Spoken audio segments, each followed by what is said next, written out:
President Kennedy and Governor John Connally have been cut down by assassin's bullets in downtown Dallas. Dr. Martin Luther King died from an assassin's bullet. Anti-war demonstrators protest U.S. involvement in the Vietnam War.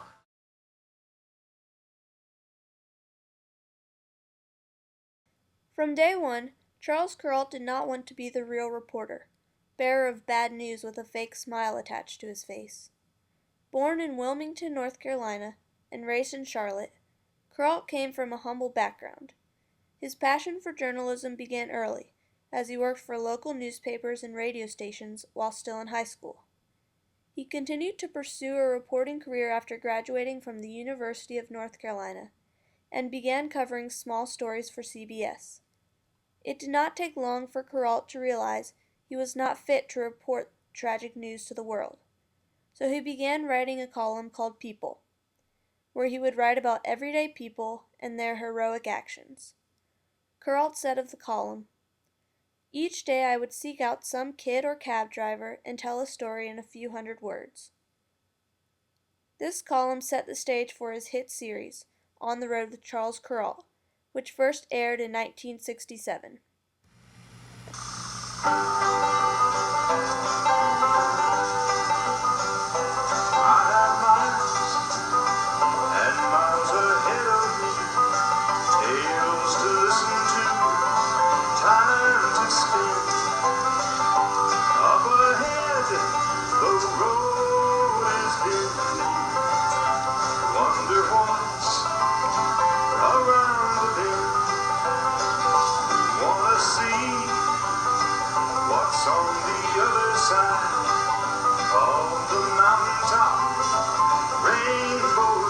I loved On the Road. As I told you, I would love to have had that job.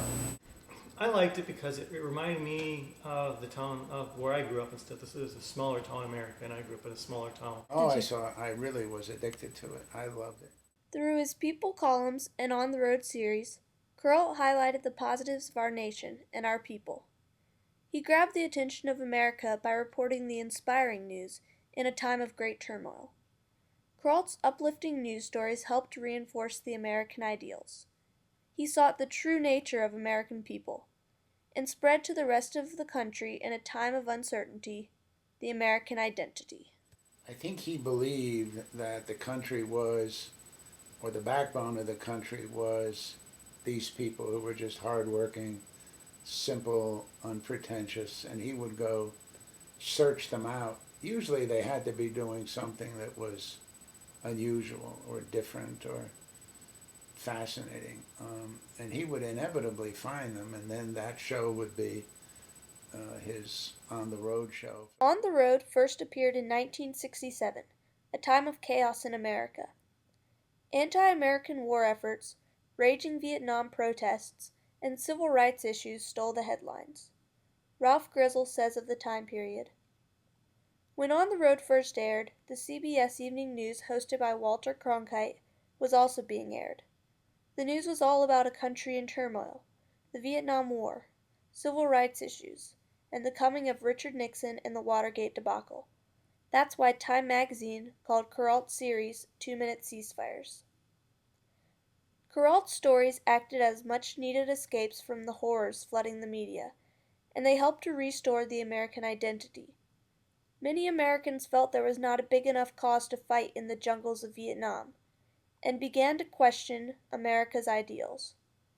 Kuralt allowed the American people to see a different side of the country, and look past the war, destruction, and greed. And I think he made sort of ordinary America a diversion from all of the ugliness and the misery that was on the rest of television. I mean, if you watch television in the late 60s, it was all about murders. We had Bobby Kennedy killed in 68. We had race riots in Washington.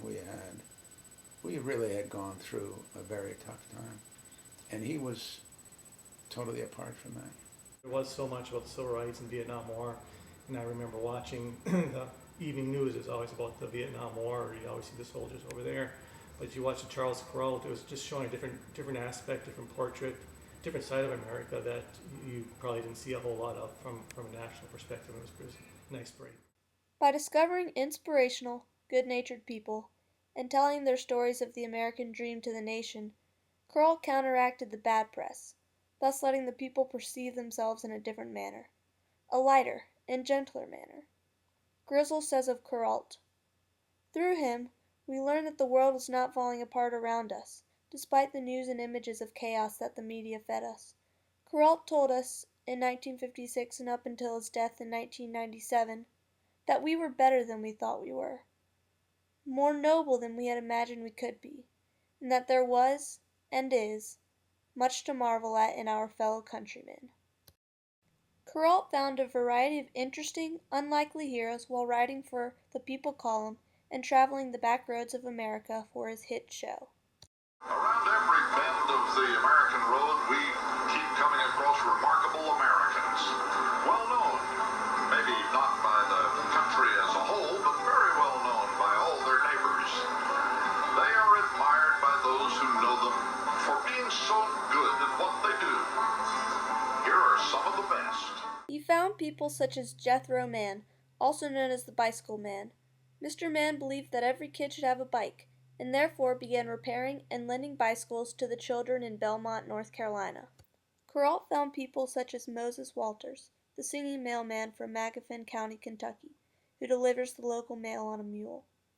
Kuralt says of Moses, "Folks along Cow Creek wondered what in the world we wanted to take pictures of Moses for. For more than 40 years they have seen him every day, and heard the same hymns echoing behind him after he has passed.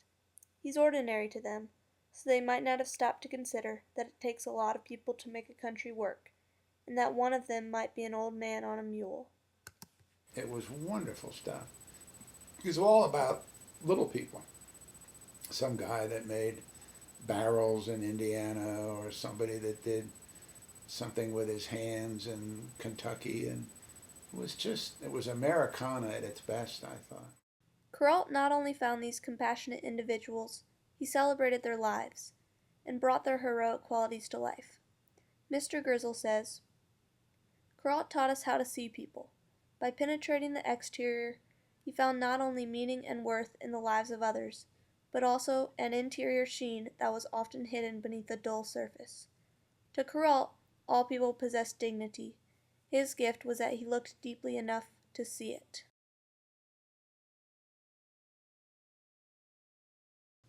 Kuralt began a lasting tradition of searching for inspiring stories. His method has been respected for many years, and his legacy continues to this day. Well, I think his legacy lives on in his show Sunday morning on Charles Orwell's Good, and a couple of reports on there, I think, follow along with what he tried to do, is to bring out the people in America. Today, talk shows and a variety of public interest stories have become much more popular, such as The Ellen Show and Oprah. The newspapers, radio shows, and news channels contain many uplifting, heroic topics, such as the recent Hudson River plane crash story. Heroes such as Captain Chelsea Sullenberger, who avoided a fatal plane crash by landing his plane in the Hudson River, are being celebrated more and more today. The recognition of the common individual all began with the simple, yet moving, People columns and on-the-road episodes. While nobody will be able to capture the true identity of the American people like Charles Kuralt did, many will try to continue his unique approach to journalism.